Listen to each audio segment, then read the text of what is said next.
Hmm. Hello and good morning to all of you. Start करते हैं आज का lecture with revision. Last lecture में, कल के लेक्चर में हम लोगों ने पढ़ा था about acceleration.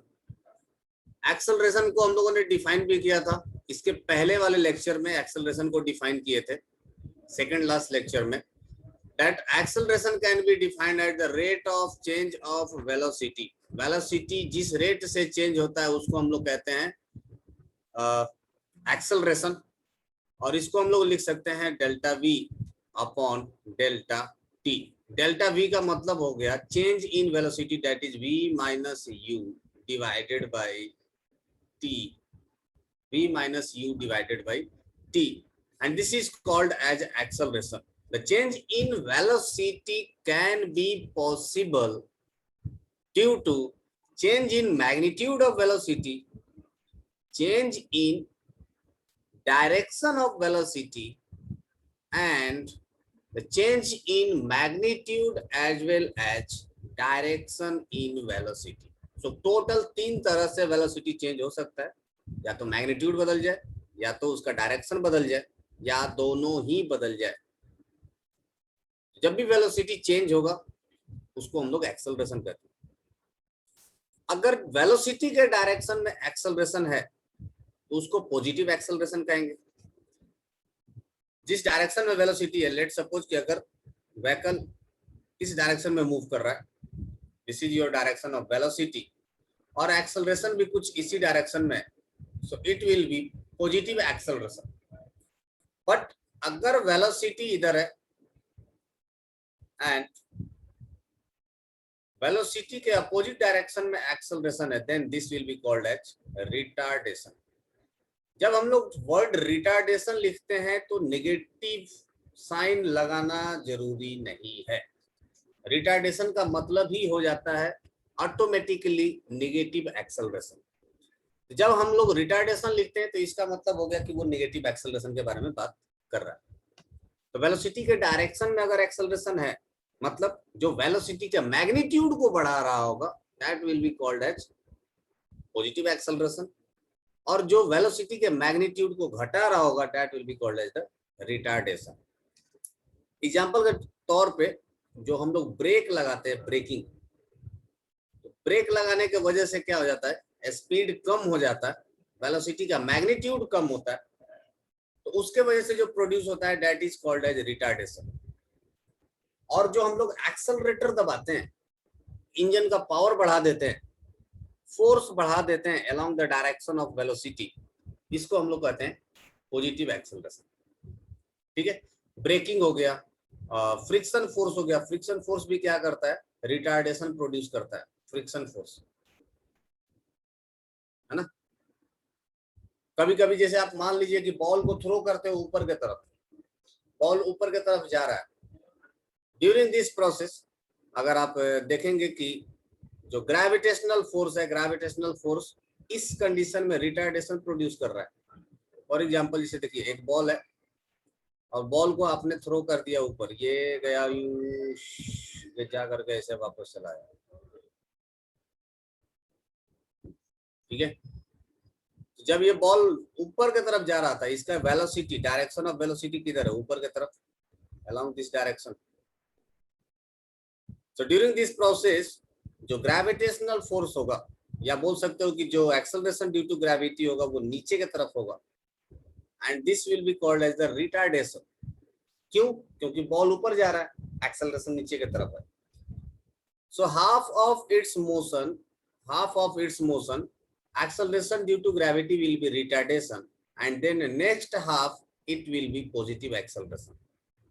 So I hope कि इस एग्जांपल से आपको समझ में आ गया होगा। एंड देन एक्सेलरेशन को फिर से दो पार्ट में हम लोगों ने डिवाइड किया था।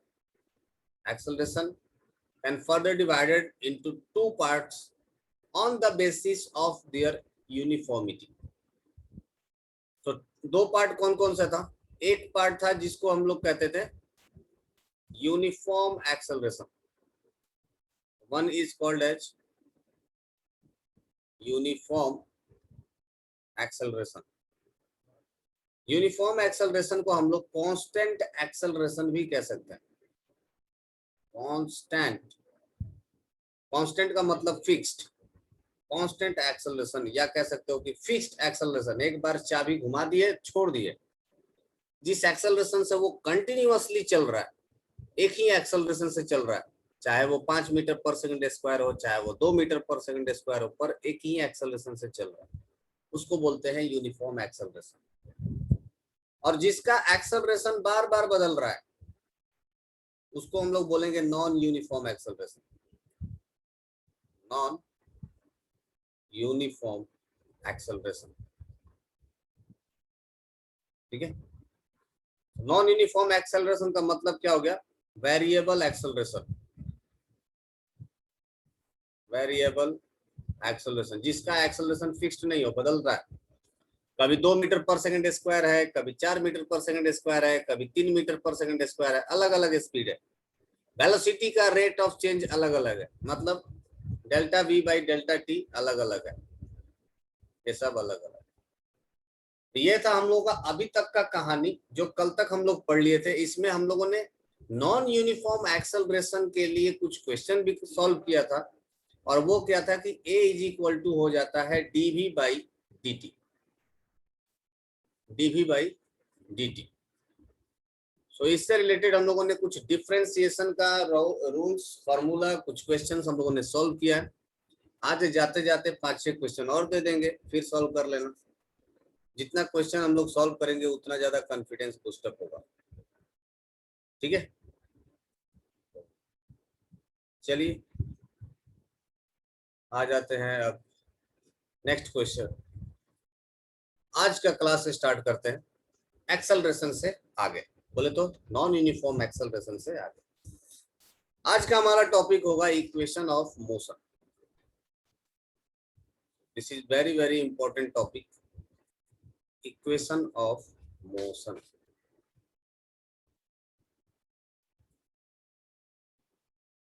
इक्वेशन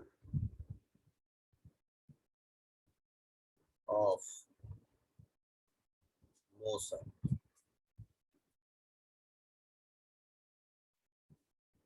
ठीक है।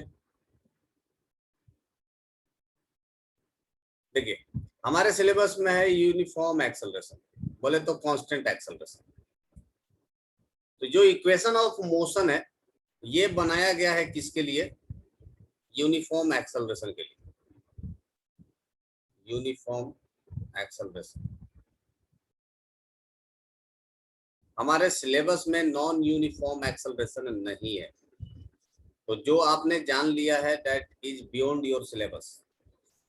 हमारे सिलेबस में ये है equation of motion for uniform acceleration. Uniform acceleration का मतलब क्या हो गया? For constant acceleration. तो आप यहाँ पर लिख सकते हो फॉर कांस्टेंट एक्सेलरेशन, ठीक है। जब मैं बात कर रहा हूँ कांस्टेंट एक्सेलरेशन का, तो यहाँ पर एक ये भी टर्म आ जाता है, जब आपका एक्सेलरेशन है जीरो।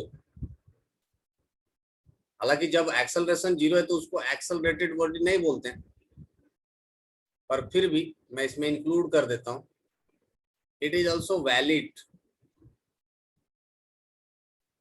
इट इज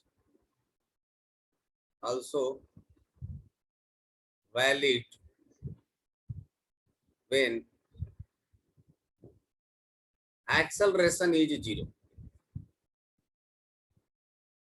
है ना। एक्सेलरेशन जीरो कब होगा? कौन बताएगा? Raise your hand. Sir yes, जब कृष्णा उस पे नेट अभिषेक, फोर्स जीरो हो। कृष्णा अभिषेक। सर जब वो कांस्टेंट वेलोसिटी से चलेगा और जब वो रेस्ट में रहेगा तो। Very good, that's what I want. Okay, lower your hand. So कहने का मतलब ये है कि it is also a valid when acceleration is zero. कहने का मतलब एक्सेलरेशन जीरो कब होगा? आप कह सकते हो कि एक्सेलरेशन जीरो तब होगा when it moves with constant velocity, when it moves with moves with constant velocity. Constant velocity.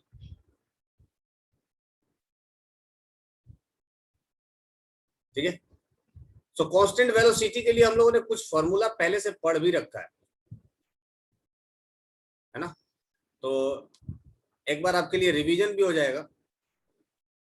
और रिवीजन क्या है कि for constant velocity, for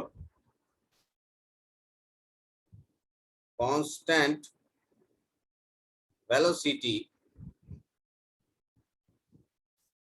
we knows, हम लोग जानते हैं, क्या जानते हैं, that is velocity is equal to displacement upon time. ठीक है, ये आप पहला कह सकते हो, या इसी से आप दूसरा इक्वेशन भी निकाल सकते हो, that is displacement is equal to, cross multiply कर दीजिए, वेलोसिटी इनटू टाइम। ये दो इक्वेशन हो गया।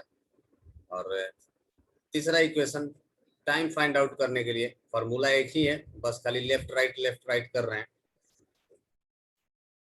तो time is equal to displacement divided by velocity. तो बेसिकली इसके लिए एक शॉर्ट ट्रिक भी बनाया जाता है, अगर आप लोग देखे होंगे या किसी ने बताया भी होगा। तो अब मुझे नहीं लगता कि इसको भी याद करने में किसी को दिक्कत होना चाहिए, पर फिर भी अगर याद करने में दिक्कत हो रहा है तो हम लोग एक ऐसा बना सकते हैं। ठीक है। सो यहां पर लिख दीजिए डिस्प्लेसमेंट, और यहां पर लिख दीजिए वेलोसिटी, और यहां पर लिख दीजिए टाइम। हमने ये इक्वेशन को इस्तेमाल किया है, displacement is equal to velocity into time. अगर अपने डिस्प्लेसमेंट फाइंड आउट करना है तो वेलोसिटी इनटू टाइम कर देंगे। वेलोसिटी फाइंड आउट करना है तो देखिए डिस्प्लेसमेंट डिवाइडेड बाय टाइम करेंगे। ये जो लाइन दिख रहा है ना हॉरिजॉन्टल वाला लाइन, तो डिस्प्लेसमेंट डिवाइडेड बाय टाइम। और अगर आपको टाइम निकालना है तो डिस्प्लेसमेंट बाय वेलोसिटी कर दीजिए। तो ये एक याद करने का तरीका है, लेकिन इस याद करने का तरीका में भी ये याद रखना है कि ऊपर वाले ब्लॉक में डिस्प्लेसमेंट होता है ना। और ये याद करने के लिए ये तो याद होना ही चाहिए, ऊपर वाले ब्लॉक में डिस्प्लेसमेंट लिखना है कि नहीं। तो पता नहीं कि ये कौन सा ट्रिक है, सब लोग बताते हैं, इसलिए मैंने भी आपको बता दिया कि चलो ठीक है बाबा, ये भी एक होता है, ऐसे भी लोग बताते हैं। पर इस ट्रिक में, ये याद करने वाले ट्रिक में भी याद रखना है कि ऊपर वाले ब्लॉक में ये डिस्प्लेसमेंट होगा, है ना।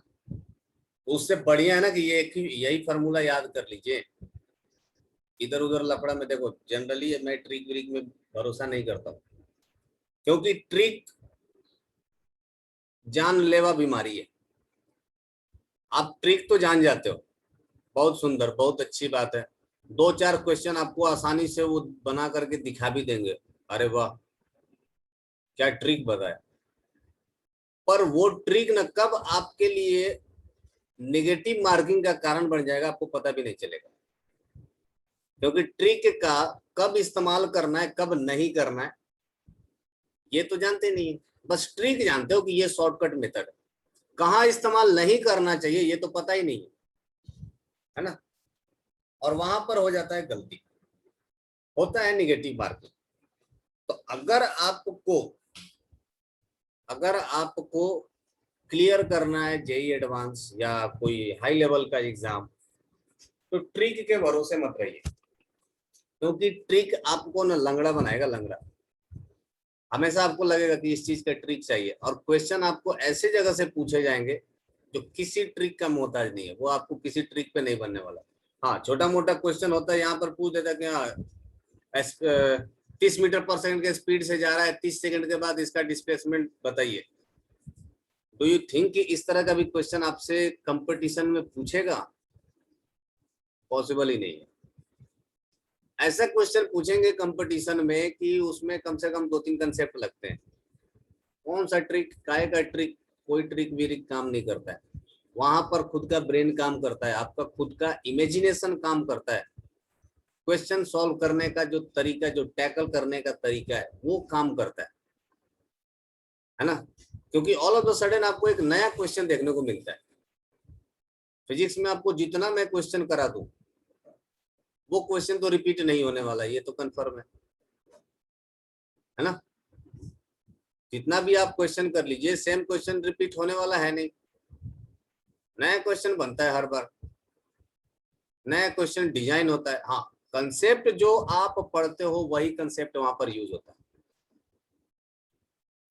तो ट्रिक ठीक है, एक दफा के लिए लगता है, लोगों को खुश करने के लिए अच्छी बात है कि चलो ठीक है ट्रिक जान गए, बहुत सुंदर बात है, अरे वाह सर तो ट्रिक भी जानते हैं पर ये ट्रिक ना आपका वो कैंसर का बीमारी है, धीरे धीरे धीरे धीरे धीरे धीरे आपको खाते जाएगा, खाते जाएगा, और एक समय ऐसा हो जाएगा ना कि आप आदी हो जाएंगे कि बिना ट्रिक का मेरे से बन ही नहीं रहा। सर कोई ऐसा ट्रिक बता दीजिए ना जिससे कि एकदम तुरंत सॉल्व हो जाए। तो मेरा सजेशन यही है कि ट्रिक के चक्कर में ना ही रहे तो बेहतर है। फुल कंसेप्ट सीखिए, वो इम्पोर्टेंट है, कंसेप्ट जानना इम्पोर्टेंट है, ताकि क्वेश्चन कैसे भी गोल गोल घुमाए अपने को फर्क नहीं पड़ता है। तो ये हो गया कि जब कांस्टेंट वेलोसिटी होता था तो उस समय हम लोग ये मेनली कहिए कि एक ही इक्वेशन है v is to s by t, या तीनों में से कोई एक याद कर लीजिए, क्रॉस मल्टीप्लाई कर दीजिएगा, जो चीज आपको फाइंड आउट करना है उसको इक्वेशन के एक साइड में रखिए, बाकी सारे चीजों को इक्वेशन के राइट हैंड साइड में रखिए, ऑटोमेटिक आपका जो फॉर्मूला है वो तैयार है। हम लोग इन तीनों फॉर्मूले को, या अल्टीमेटली आप कह सकते हो कि इस फॉर्मूले को हम लोग डिराइव कर सकते हैं by the help of equation of motion. तो मैं ये ऐड करना चाहता था कि अगर देखिए फिजिक्स में क्या होता है कि वही फॉर्मूला, वही थ्योरी अच्छा है जो अपने पुराने वाले को तो एक्सप्लेन कर ही रहा है, साथ में कुछ नया चीज भी एक्सप्लेन कर रहा है। जैसे रिसेंट वन में अगर आप लोगों ने सुना होगा, फिजिक्स के बारे में थोड़ा बहुत आइडिया होगा, इंटरेस्ट होगा तो जानते होंगे क्वांटम फिजिक्स, सुने हो कभी? सुने बहुत है सर। बहुत सुना है। तो क्वांटम फिजिक्स नाम का एक अलग तरह का फिजिक्स है जो कि आपके न्यूटन के फिजिक्स से बहुत अलग है। ये जो हम लोग पढ़ रहे हैं ना ये अभी, that is called as classical physics. Classical physics was proposed by Newton. क्योंकि देखो न्यूटन जब काम कर रहे थे दैट वाज अराउंड 1667 1680, वो एरा था, है ना, 1650 के आसपास। तब हम लोग इतना कुछ जानते नहीं थे। जस्ट इमेजिन करिए कि 1650 मतलब कब, 1526 में बाबर आ गया था इंडिया में, है ना, और उसके 100 साल बाद, मतलब नियर अबाउट आप कह सकते हो कि अकबर के बाद वाला एरा। तो उस समय न्यूटन हुआ करते थे, समझिए 1600 ईस्वी में ईस्ट इंडिया कंपनी भारत में आ गया था, और 1650 में न्यूटन थे उस समय, ये सब काम चल रहा था। तो 1600 ईस्वी के आसपास आपका ये देखिए जेम्स वॉट ने इंजन का खोज कर दिया था। तभी तो जाकर के इंडस्ट्रियल रिवॉल्यूशन आया था उस समय, यूरोपियन कंट्रीज में, ब्रिटेन में, फ्रांस में, ये सब इंडस्ट्रियल रिवॉल्यूशन आ चुका था उस समय तक। तो वो लोग अब आसपास में कॉलोनीज बनाना स्टार्ट कर दिए थे, दूसरे दूसरे कंट्रीज में जाकर के प्रोडक्शन करना, वहां से प्रोडक्शन करके जो भी गुड्स हैं, जो भी सामान है उनको बेचना। तो साइंस डेवलप हो रहा था, पर इतना भी डेवलप्ड नहीं था कि हम लोग एकदम, मतलब समझ रहे हो ना, मैटर को एकदम माइक्रोस्कोपिक लेवल पे जाकर के स्टडी करें, है ना। सो न्यूटन के पहले गैलीलियो आए थे, और गैलीलियो ने कुछ एक्सपेरिमेंट किया था, और उन्होंने एक्सपेरिमेंट कहाँ किया था, पीसा की झुकी मीनार, जो कि दुनिया के एक 7 आश्चर्यों में से एक जगह आता है, पीसा की झुकी मीनार। क्योंकि उस समय का सब मतलब ऊंचा मीनार वही था, और वे उनको जो एक्सपेरिमेंट करना था that was related with the time of flight. किसी ऑब्जेक्ट को ड्रॉप करते हैं तो वो कितना देर में जमीन पर गिर जाता है, ये गैलीलियो खोज कर रहे थे पीसा के झुकी मीनार पे। तो न्यूटन के पहले पहले गैलीलियो ने ये काम कर रखा था। अच्छा, आप लोग शायद यही जानते हैं, हम लोग भी जानते हैं यही कि टेलीस्कोप का खोज गैलीलियो ने किया था, बट ऐसा नहीं है। टेलीस्कोप का खोज गैलीलियो से पहले हो चुका था, पर नाम दिया जाता है गैलीलियो को बिकॉज वो हाई रेजोल्यूशन का टेलीस्कोप उन्होंने बनाया था, है ना। गैलीलियो जो टेलीस्कोप बनाए थे वो मोस्ट इफिशिएंट टेलीस्कोप था। इन्होंने 3 लेंस का इस्तेमाल किया था। बाकी लिए टेलीस्कोप दूरबीन पहले से इस्तेमाल किया जा रहा था। तो कहने का मतलब ये है कि से गैलीलियो के बाद न्यूटन आ गए थे, और न्यूटन उन चीजों पर खोज कर रहे थे या उन चीजों के बारे में थ्योरी दिया जो चीज हमें दिखता था, या जिसको हम लोग माइक्रोस्कोपिक कहते हैं। माइक्रोस्कोपिक मतलब जिसका साइज विजिबल है, जिसको आप देख सकते हो। उन चीजों पर जैसे ब्लॉक हो गया, कंकड़ हो गया, पत्थर हो गया, वो टाना गोली खेलते हैं, गोली हो गया, इन सारी चीजों पर उनका रिसर्च चल रहा था, माइक्रोस्कोपिक चीजों पर, जो चीजें हमारे आसपास दिख रही थी। फिर एक एरा आया, एक ऐसा समय आया जब माइक्रोस्कोपिक लेवल का जो भी रिसर्च था वो अपने सैचुरेशन लेवल पर आ गया। मतलब अभी भी ऐसा नहीं है कि हम कह नहीं सकते हैं कि हाँ हमारा रिसर्च ओवर हो गया या इसके बाद अब इसमें कोई रिसर्च नहीं होने वाला, ऐसा कुछ नहीं कह सकते। बट हाँ, मोस्टली जो न्यूटन ने प्रपोज किया वो एक्सपेरिमेंटली प्रूव्ड हो गया। तो हम कह सकते हैं कि हाँ ठीक है, थ्योरी और एक्सपेरिमेंट जब दोनों मैच कर रहा है तो this is the law of nature, यही नियम है ना। नॉर्मली क्या होता है, फिजिक्स केमिस्ट्री में आप लोग देखेंगे, बायोलॉजी में तो मैं नहीं कहूंगा, बायोलॉजी तो चीड़ो फाड़ो जो देखो, जो देखता है वही लॉ है, वही नियम है। But physics and chemistry both are related to each other. तो इसमें आप नॉर्मली देखेंगे कि एक थ्योरी आता है, फिर बाद में वो गलत हो जाता है। आप जो 9th में अभी जो थ्योरी पढ़ोगे केमिस्ट्री में, वो बाद में गलत हो जाएगा। डाल्टन का रूल आप लोग पढ़े होंगे या थोड़ा बहुत आइडिया होगा कि डाल्टन ने बताया था कि एटम आर इंडिविजिबल, एटम बहुत छोटे होते हैं, बाद में ये गलत हो गया। तो कहने का मतलब ये कि थ्योरी पहले प्रपोज किया जाता है, पहले आपको गलत भी पढ़ाया जाता है। तो ये कुछ 1-2 साल तक हम लोग गलत ही पढ़ते हैं। थ्योरी आपको प्रपोज किया जाएगा, फिर बाद में एक ऐसा थ्योरी आएगा जो उससे बेटर होगा, उसको भी एक्सप्लेन करेगा और उससे बेटर होगा। न्यूटन के द्वारा जो थ्योरी दिया गया, जो आप क्लास 9th में पढ़ोगे, that was total Newtonian physics. Class 11th that is related with the Newtonian physics. तो न्यूटन के द्वारा जो थ्योरी दिया गया ये वैलिड था किसके लिए, छोटे छोटे पार्टिकल्स के लिए। That particles which are greater than 10⁻³ metre, 10⁻³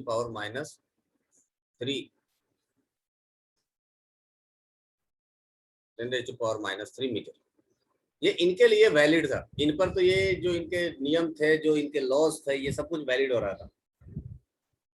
पर जब लोग और डेवलप हुए, मेजरमेंट करने की टूल्स डेवलप हुई, जैसे पहले स्केल था, इंची टेप था, फिर एमएम आया, एमएम के बाद वर्नियर स्केल आया, माइक्रोस्कोपिक आया, फिर अब जाकर के देखो इलेक्ट्रॉन माइक्रोस्कोप आ गया, इलेक्ट्रॉन माइक्रोस्कोप, जिससे कि हम लोग एटम को भी देख सकते हैं। जब चीजें साइंस और डेवलप होने लगी तो लोगों का इंटरेस्ट बढ़ते गया। अब वो सब्सटेंस नहीं, सब्सटेंस के अंदर झांकना स्टार्ट किया, माइक्रोस्कोपिक लेवल पर बातचीत होनी शुरू होगी। माइक्रोस्कोपिक लेवल का मतलब क्या हो गया, 10⁻³ mm से भी छोटा एलिमेंट्स, इससे भी छोटा एलिमेंट के लेवल पर बात शुरू हो गई। लेकिन तब ये चीज ऑब्जर्व किया गया कि यहाँ पर न्यूटन का तो लॉ काम ही नहीं कर रहा है ना। इलेक्ट्रॉन जो रिवॉल्व कर रहे हैं न्यूक्लियस के अराउंड में, वो न्यूटन का कोई नियम फॉलो नहीं कर रहा है, लफड़ा हो गया। तो नया थ्योरी डेवलप किया गया जिसको हम लोग बोलते हैं क्वांटम फिजिक्स। तो कहने का मतलब ये है कि एक जो नया थ्योरी जब जन्म लेता है तो वो ऐसा नहीं है कि प्रीवियस थ्योरी को वो गलत काट देता है। नया थ्योरी का मतलब ये है कि क्वांटम फिजिक्स के इक्वेशन में अगर वैल्यूज पुट किए जाएं या पुट किए जाएं तो न्यूटन के द्वारा जो थ्योरी प्रपोज किया गया वो भी सही होना चाहिए, वो भी सही होना चाहिए, वो गलत नहीं होना चाहिए। समझ गए। सो नया थ्योरी पुराने थ्योरी से ही बनती है, उसको एक्सप्लेन करती है, साथ में कुछ नई चीजों को भी एक्सप्लेन करती है। तो जब हम लोगों ने फॉर्मूला डिराइव किया फॉर कांस्टेंट वेलोसिटी, तो ये फॉर्मूला था हमारे पास कि v is equal to displacement divided by time. पर जब हम लोग गए कांस्टेंट एक्सेलरेशन के लिए, याद रखिए यहाँ पर हम लोगों ने एक्सेलरेशन को इंक्लूड नहीं किया है, एक्सेलरेटिंग बॉडी के ऊपर कोई भी इक्वेशन डिराइव नहीं किया। पर जब कांस्टेंट एक्सेलरेशन के लिए हम लोग फॉर्मूला डिराइव करने गए, तो हम लोगों को जो फॉर्मूला मिला वो मिला first equation of motion, first equation of motion. और फर्स्ट इक्वेशन ऑफ मोशन बहुत ही इजीली ये डिराइव होता है from v is equal to u plus at, that is definition of acceleration से ही डिराइव हो जाता है इक्वेशन ऑफ मोशन।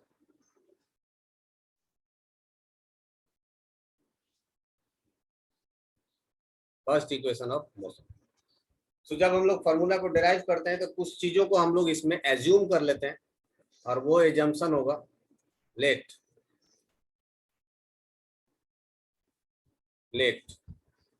क्या क्या लेटना है भाई? The initial speed of moving body, initial speed कितना हम लोग मान लेते हैं, वो मान लेंगे u, initial speed is equal to u metre per second, u metre per second. Final speed v metre per second, और acceleration a metre per second square, time t second, and displacement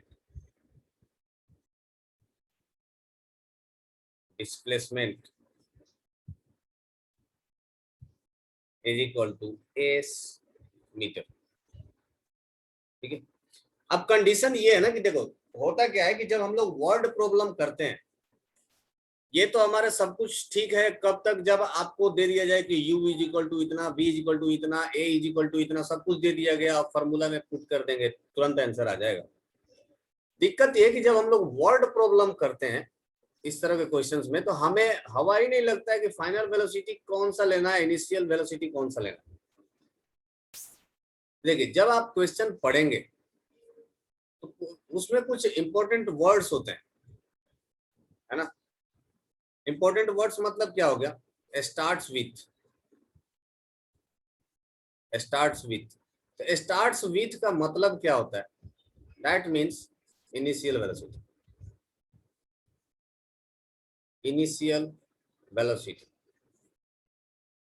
या आप question पढ़ करके, मैं question पढ़ के आपको idea लगेगा कि से जो चीजें हैं, जो क्वेश्चन है वो स्टार्ट कहां से हो रहा है।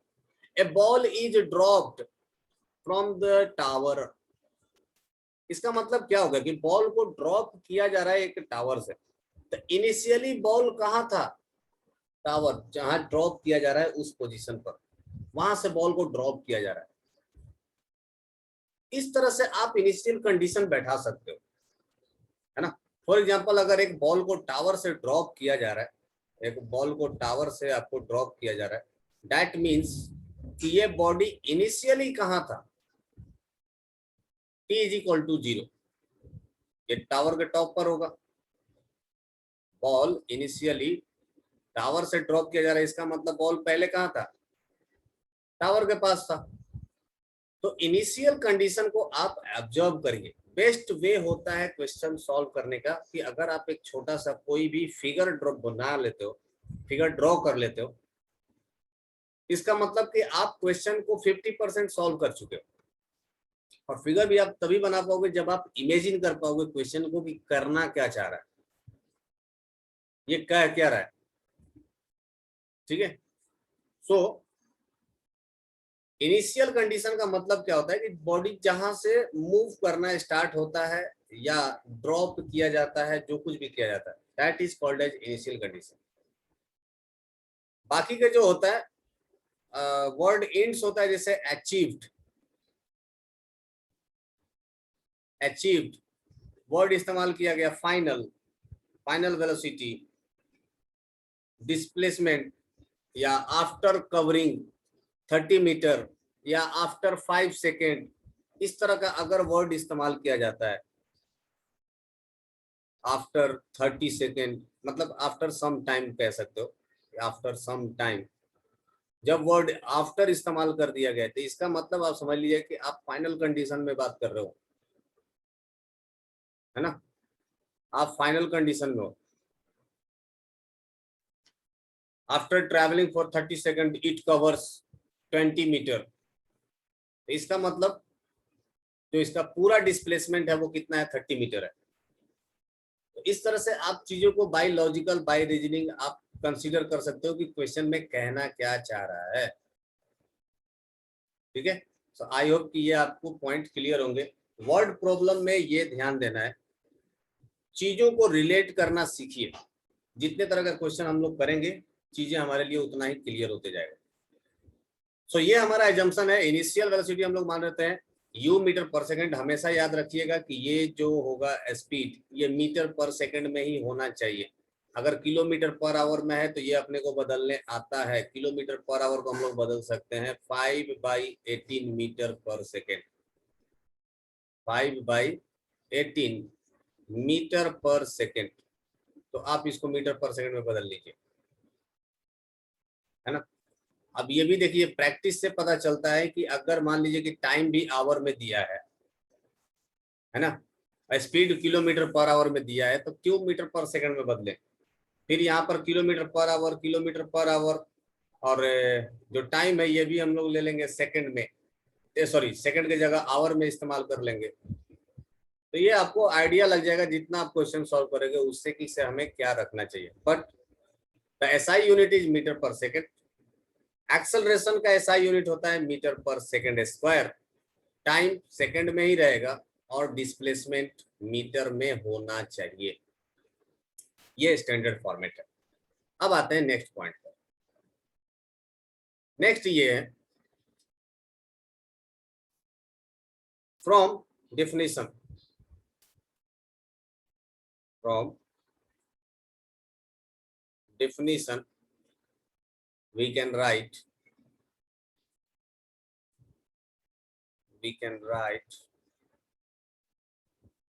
a is equal to acceleration is equal to delta v, that is change in velocity, divided by time interval delta t। ठीक है, so let's suppose कि आपके पास एक गाड़ी है,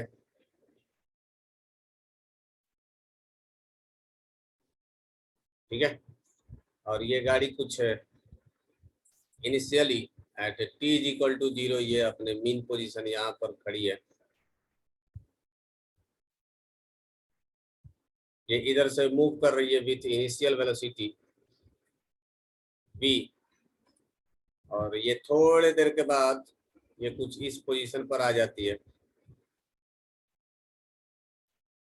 और ये अभी भी कुछ वेलोसिटी मूव कर रही है। मान लीजिए कि यहाँ पर जो इनिशियल वेलोसिटी था दैट वाज u और फाइनल वेलोसिटी है v। जब टाइम नोट किए तो that was t is equal to 0, और थोड़े देर के बाद जब इसका टाइम नोट किए तो उस समय टाइम हो रहा था t is equal to t second. So delta t that will be the time interval will be equals to t second. ठीक है, ये हो गया डेल्टा t। और डेल्टा v हम लोग यहां से लिख सकते हैं कि delta v is equal to that is change in velocity is equal to final velocity v minus u। तो हम लोग यहां से लिख सकते हैं acceleration is equal to v minus u divided by t। ये हमने कहां से लेकर के आया, फ्रॉम फिगर, जो आपको फिगर दिखाया गया है वहां से। So from this equation we can write as v minus u is equal to a into t। just cross multiply this equation and from there use this sign as a this implies that। और हमने बताया था कि ये sign इस्तेमाल करते समय थोड़ा सा आपको सावधानी ये बरतना है कि कोशिश करिए कि ये एक ही लाइन में हो तो थोड़ा सा देखने में सुंदर दिखता है। देखो मेहनत हम लोग वैसे भी इसको ड्रॉ करने में लगाते हैं, पर उतना ही थोड़ा सा इफोर्ट लगा देंगे अगर एक लाइन में ड्रॉ करेंगे तो, है ना, जो आप लिख रहे होते हो कॉपी में वो थोड़ा अच्छा दिखता है। So v can be written as v is equal to u plus 80, u plus 80, and this is your required equation number 1। v is equal to u plus 80,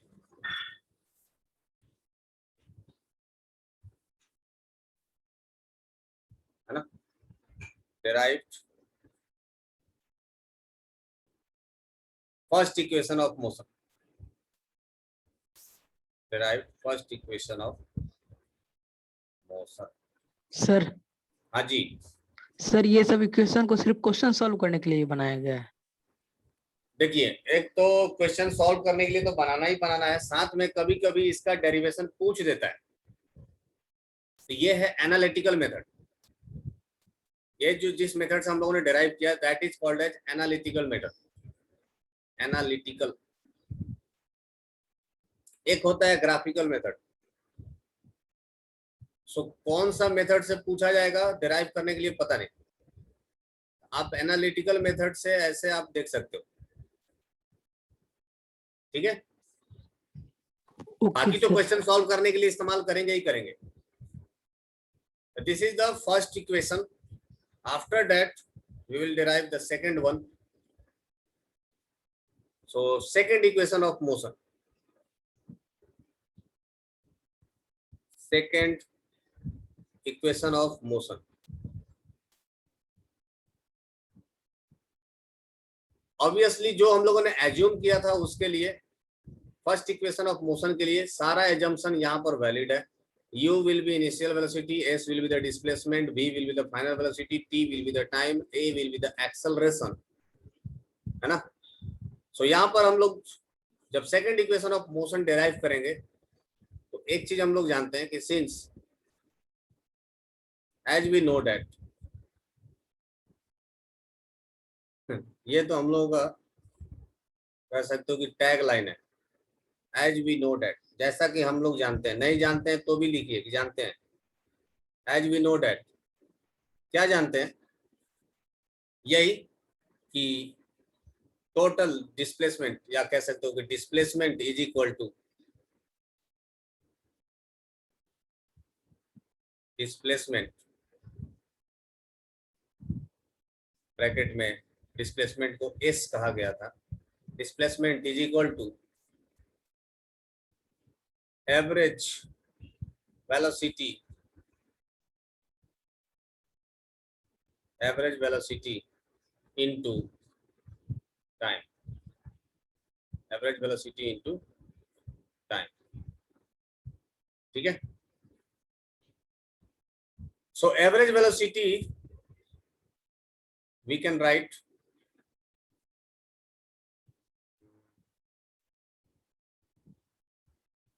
since average velocity is equal to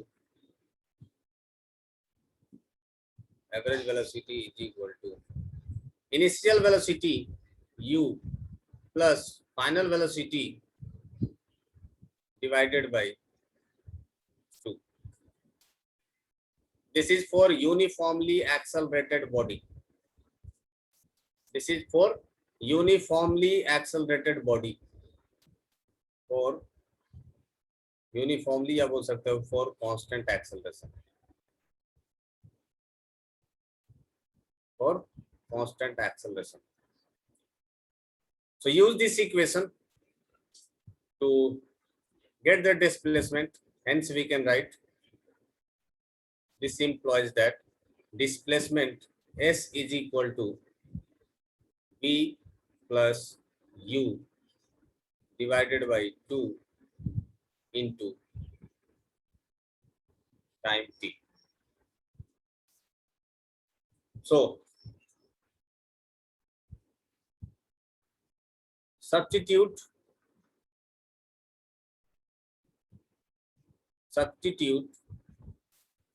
the value of V from equation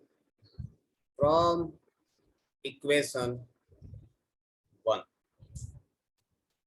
तो v का value equation 1 से हम लोग इसमें value put कर देंगे, तो हमें क्या मिल जाएगा, b के जगह पर वैल्यू पुट कर देंगे s is equal to, this implies that s is equal to, b के जगह पर लिखेंगे u plus at plus u divided by 2 multiplied by t. So from this equation we can write, छोटी bracket open करेंगे, u plus u दोनों जोड़ करके हो जाएगा कितना, 2u प्लस at, करली ब्रैकेट रहने दीजिए, divided by 2 into t, t को अंदर मल्टीप्लाई कर दीजिए, तो ये वैल्यू हो जाएगा, ये हो जाएगा s is equal to,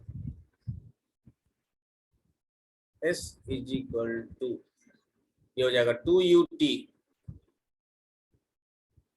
plus at square divided by 2। ठीक है, अब ये जो डिवीजन है होल डिवाइडेड बाई 2 है, तो हम लोग इसको इस फॉर्मेट में भी लिख सकते हैं, अगर आप लोगों का मैथ्स अच्छा है तो।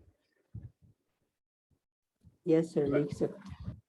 प्लस at स्क्वायर बाई 2, ये 2 कैंसिल, और यहां से हम लोगों ने जो इक्वेशन फाइंड आउट किया है, that is s is equal to ut plus half at square, ये हमारे पास इक्वेशन बन के आ गया, s is equal to ut plus half at square.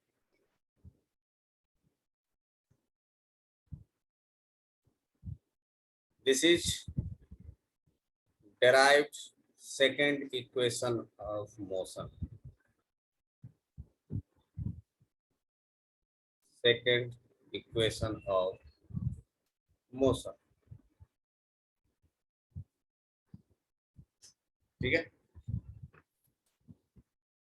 इसके बाद जो डिराइव होता है दैट इज थर्ड। तो अभी तक हम लोग जो कुछ भी डिराइव कर रहे हैं, ये कौन सा कर रहे हैं, बाय एनालिटिकल मेथड, ये सब एनालिटिकल मेथड है। तो third equation,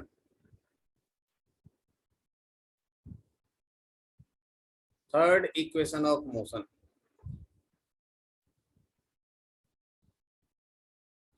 third equation of motion,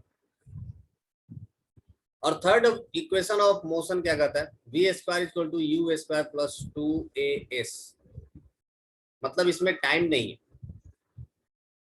कोई बात नहीं। सो इक्वेशन वही इस्तेमाल करेंगे सॉल्व करने के लिए, एज वी नो दैट, नहीं जानते हैं तो भी, as we know that, what, क्या जानते हैं, वही displacement,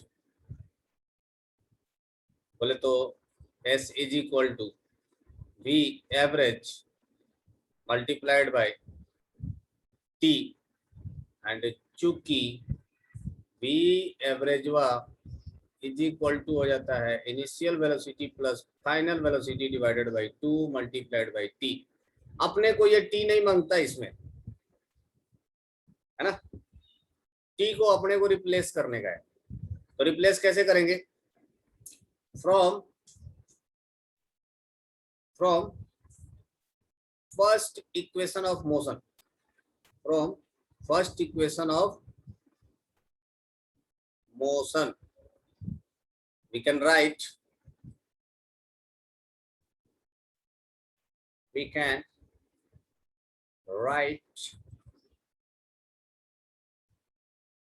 v minus u divided by a equals to time. This is equation number 1. This is equation number 2. So from equation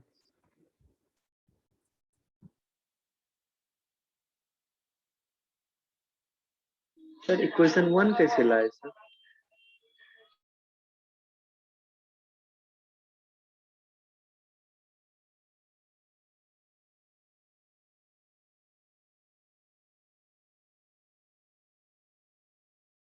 sir आवाज नहीं आ रहा।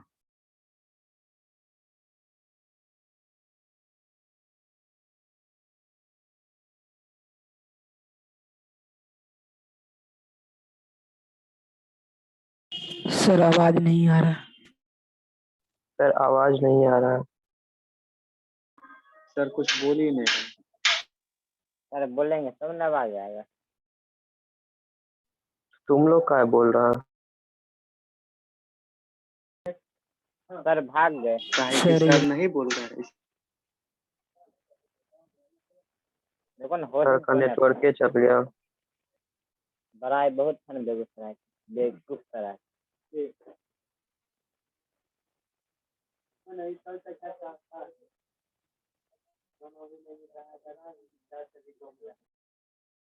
Himanshu please off your mic. बकल mic off था।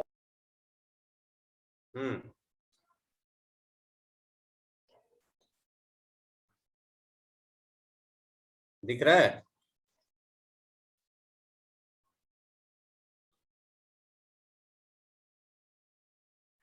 Hello. Yes sir दिख रहा है।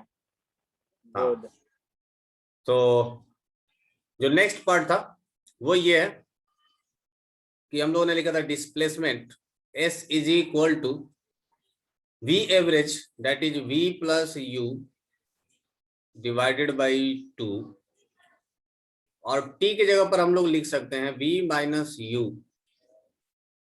Divided by A.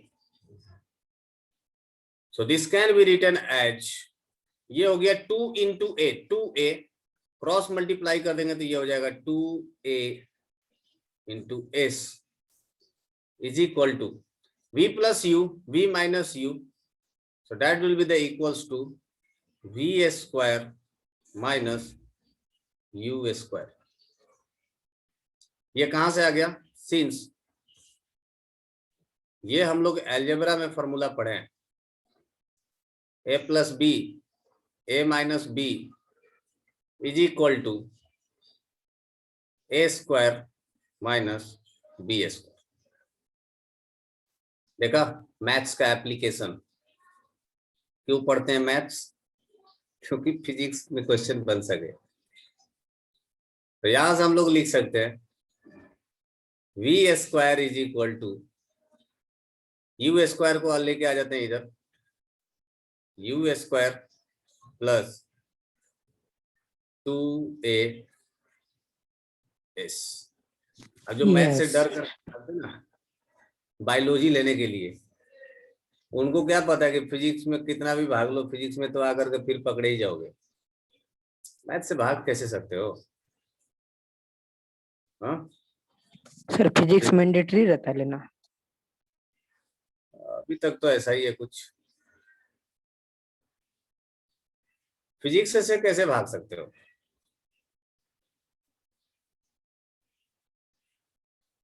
हाँ physics तो पढ़ना ही पड़ेगा।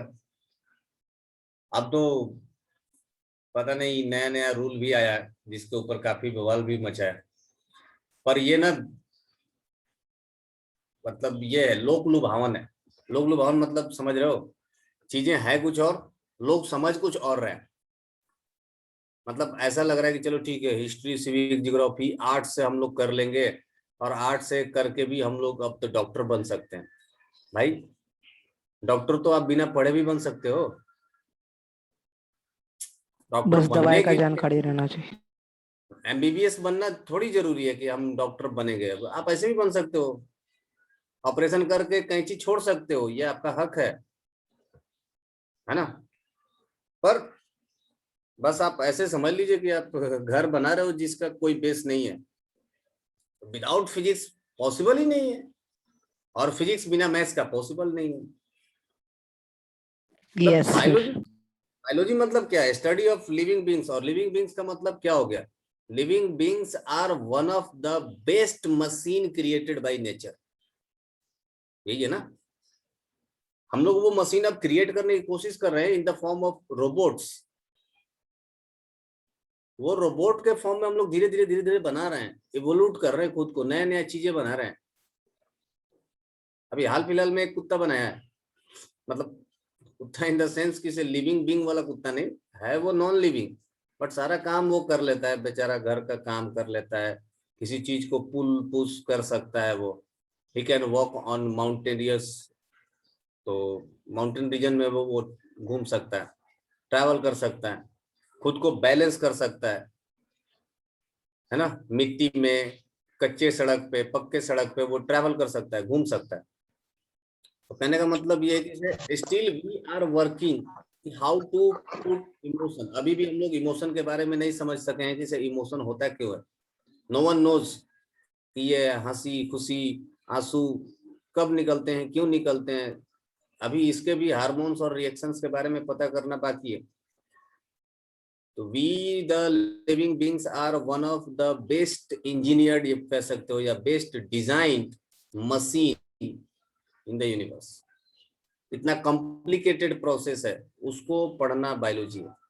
अब बायोलॉजी पढ़ना मतलब आपका तो 90% 80% तो केमिस्ट्री हो गया। अब बोलो कि बिना केमिस्ट्री पढ़े हम जा करके हिस्ट्री सिविक्स पढ़ के बायोलॉजी पढ़ लेंगे, आई डोंट नो कि ये वो कौन सा डॉक्टर बनेंगे, भगवान जाने, है ना। अब बिना फिजिक्स पढ़े अगर कोई जा करके कह दे कि से नहीं हम तो मैकेनिकल इंजीनियर पढ़ेंगे, तो आई डोंट नो कि वो कौन सा इंजीनियर बनेंगे। तो God knows. This is the third equation derived. आप भाग नहीं सकते हो भाई, किसी चीज से भाग नहीं सकते हो, पढ़ना सब चीज है। एटलीस्ट बेसिक नॉलेज होना चाहिए। लोग कहते हैं ना कि 8, 9, 10 क्या है, बच्चा तो है अभी, उतना क्या पढ़ना है, 8, 9, 10 में तो है। अब ये चीजें हम आपको 12th में तो नहीं समझाएंगे। a+b और a-b is equal to a square minus b square, ये आपको बच्चे में ही सीखना होता है। तो जब बेस हिला हुआ रहेगा, ये चीजें हम डायरेक्ट अब क्लास 12th में छोड़िए, अगर आप जाओगे हायर सेकेंडरी में, आप अगर मान लो कोई इंजीनियर बनेगा या कोई डॉक्टर बनेगा, वहां पर अगर ये एप्लीकेशन यूज किया जाता है, तो वहां पर प्रोफेसर आपको ये थोड़ी समझाएगा कि a+b a-b is equal to a square minus b square. भाई वो इधर लिखता है सीधे, उनके पास भी एक किताब होता है बड़ा सा जिस पर सब कुछ लिखा हुआ रहता है, वो इधर देखते हैं और इधर लिखते हैं, और आपको लिखना होता है बस। इतना टाइम नहीं होता है कि आपको बैठा करके ये समझाया जाए कि a+b। फिर फायदा क्या है बचपन में ये सब पढ़ने का। तो 8, 9, 10 ये सब बेस है, बेस। अगर ये हिल गया तो ऊपर का सब थोड़ा सा थोड़ा क्रैक आते जाता है। इसलिए अभी ध्यान से पढ़िए मैथमेटिक्स, इमेजिनेशन पावर बढ़ाइए, चीजों को इमेजिन करना सीखिए, जिसको बोलते हैं ना दिन में सपना देखना। इमेजिनेशन का मतलब ये होता है दिन में सपने देखना। आपको एक क्वेश्चन दिया गया है, वर्ड्स में लिखे गए हैं, उस चीज को इमेजिन करना है। जैसे कहानी पढ़ते हो ना, फिल्म देखते हो, तो इमेजिन करते हो ना खुद के लाइफ में भी कि अच्छा हम भी पिटा रहे हैं ऐसे ही है। वैसा ही कुछ आपको इमेजिनेशन करना पड़ता है क्वेश्चन देख के भी। This is the derived third equation, derived third equation. जब आपसे बोला जाता है कि बॉल को ड्रॉप करिए टावर पर से, तो इमेजिन करिए कि आप खुद टावर पर चढ़े हुए हैं और बॉल को छोड़ रहे हैं। अब जिंदगी में इतना तो काम किए हुए रहते हैं कि वो चीजें आपको ध्यान में आ जाएं। ऊपर से पत्थर गिराए हो छत पे चढ़ करके, ये तो किए ही हैं, सब लोग किया है। नहीं किया है तो करके देख लेना। ऊपर से देखते हैं तो कैसा नजर आता है कि जो पत्थर है हमसे दूर जाता हुआ नजर आता है। कोई चीज ऊपर से ड्रॉप करता है तो जमीन पर खड़ा होकर के भी चीजों को ऑब्जर्व करते हो कि धीरे से उसका वेलोसिटी बढ़ते जाता है, बढ़ते जाता है। उस समय नहीं ऑब्जर्व किए होते हो तो जब क्वेश्चन पढ़ते हो, जब आपका रिजल्ट आता है, तब आप कंपेयर करते हो कि क्या सच में ऐसा होता था। अच्छा हाँ होता था, स्पीड बढ़ रहा था उसका, वेलोसिटी बढ़ रहा था उसका। तो ये होता है इमेजिनेशन, आप को रिलेट करते हो चीजों को विथ द फिजिक्स अल्टीमेटली। तो this is the third equation. So अभी तक हम लोगों ने जो 3 इक्वेशन पढ़ा है, 3 इंपॉर्टेंट इक्वेशन, वो कौन कौन सा है? वो है first, v is equal to u plus at, v is equal to u plus at। ये इक्वेशन इंपॉर्टेंट इसलिए है बिकॉज ये को रिलेट कर रहा है आपका final velocity,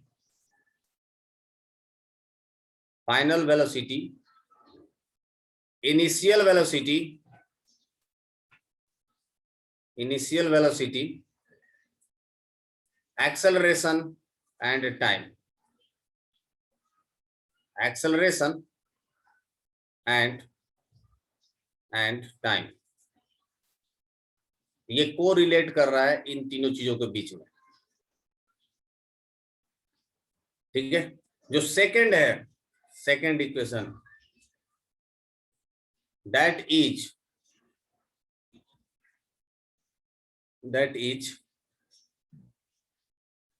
s is equal to ut plus half at²। अब देखिए ये जो साइड में जो मैं लिख रहा हूं ना रिलेशन, ये इसी से पता चलेगा कि आपका गिवन डेटा में जो दिया गया है उसके हिसाब से कौन सा इक्वेशन इस्तेमाल करना है।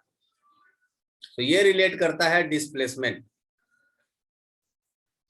इनिशियल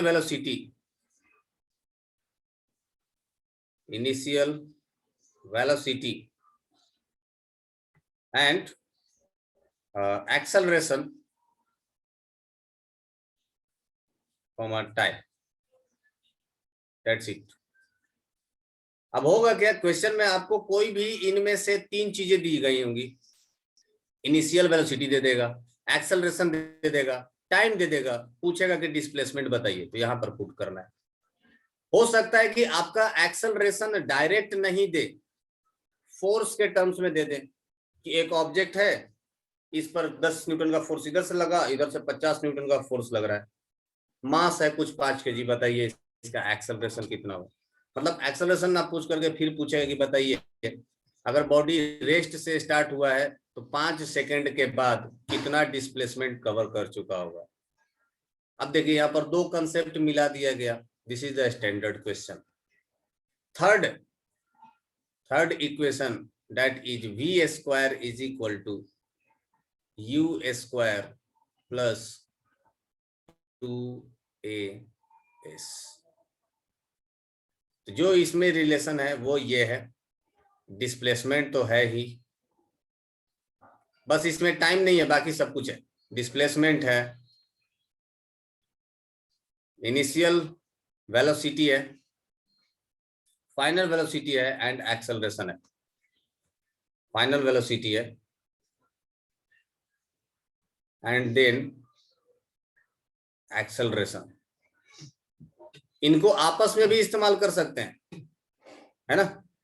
जैसे आपको डिस्प्लेसमेंट दिया है, फाइनल वेलोसिटी दिया है, तो आप 2 इक्वेशन भी बना सकते हो ना। This is equation number 1, equation number 2। आप लोग लीनियर इक्वेशन इन 2 वेरिएबल्स पढ़ लिए हो क्या? हाँ जी, यस सर, पढ़ रहे हैं। ओके। तो सर मान अभी लीजिए, चल ही रहा है। अच्छा चल रहा है, तो देखिए लीनियर इक्वेशन इन 2 वेरिएबल इस्तेमाल करने का ये बेहतरीन है तरीका, है ना। यहां पर अगर मान लीजिए कि कोई 2 चीज अननोन है तो आप 2 इक्वेशन बनाइए। लीनियर इक्वेशन इन 2 वेरिएबल यही कहता है ना कि अगर चीजें 2 वेरिएबल्स हो, या वो 2 वेरिएबल का मतलब क्या है, 2 चीज अननोन है। अननोन मतलब क्या, इनमें से कोई एक चीज नहीं पता होगा। जैसे मान लीजिए कि v नहीं पता है और s नहीं पता है, तो 2 इक्वेशन बनाइए। कोई एक कैंसिल आउट हो जाएगा। आई बात समझ में? तो इक्वेशन इन 2 वेरिएबल यहाँ पर काम में आता है। कोई भी 2 इक्वेशन 2 वेरिएबल में बनाइए और उसको सॉल्व करिए, ठीक है। तो that is the application of linear equation in 2 variable and this is very very important one. ये पूरा फॉर्मूला का जो लिस्ट है ये आपके लिए इंपॉर्टेंट है। सो ये रहा हम लोगों का 3 equation of motion. Next class में इस पर बेस्ड हम लोग कुछ क्वेश्चंस करेंगे। सो ये आपको एक बार आप खुद से बिना हेल्प के ये इक्वेशन डिराइव करने की कोशिश करिएगा। अगर आप डिराइव कर पाते हो तो समझ लिए कि ये परमानेंटली आपका है, मतलब ये इक्वेशन आपका बन चुका है ना। और मैथ्स ध्यान से सॉल्व करिए। मैथ्स का एप्लीकेशन फिजिक्स में है। जो चीज आप पढ़ रहे हो हर चीज का इस्तेमाल है। यहाँ पर आप जब चीजें 2 अननोन हो तो वहां पर आप लगाते हो लीनियर इक्वेशन इन 2 वेरिएबल। ये देखिए ये यहाँ पर दिख रहा है आपको टी स्क्वायर दिख रहा है ये। अब इसका मतलब आप समझ लीजिए कि टी स्क्वायर का मतलब आपने कुछ क्वाड्रेटिक इक्वेशन पढ़ा होगा, y is equal to A X square plus B X plus C, पढ़ा है। यहां पर x क्या है? Yes variable. अब x के जगह पर आप टाइम पुट कर दीजिए, ठीक है। और a जो कांस्टेंट है, कांस्टेंट के जगह पर एक्सेलरेशन बाय 2 पुट कर दीजिए। b को u से सब्स्टिट्यूट कर दीजिए। This will be your quadratic equation. और ये भी क्या है? क्वाड्रेटिक इक्वेशन है ये। इसका मतलब मैथ्स में आप जो भी क्वाड्रेटिक इक्वेशन पढ़े हो, मैथ्स में आपने जो कुछ भी क्वाड्रेटिक इक्वेशन पढ़ा है वो सब कंसेप्ट यहाँ पर वैलिड है। उसका ग्राफ, उसका रूट्स निकालने का तरीका, वो सब कुछ यहाँ पर वैलिड है ना। तो क्वाड्रेटिक इक्वेशन का ये फायदा है पढ़ने का मैथ्स में, और उसका एप्लीकेशन है in physics. Okay, so that's all for today. Thanks, bye bye. Bye sir. Sir differentiation bye bye.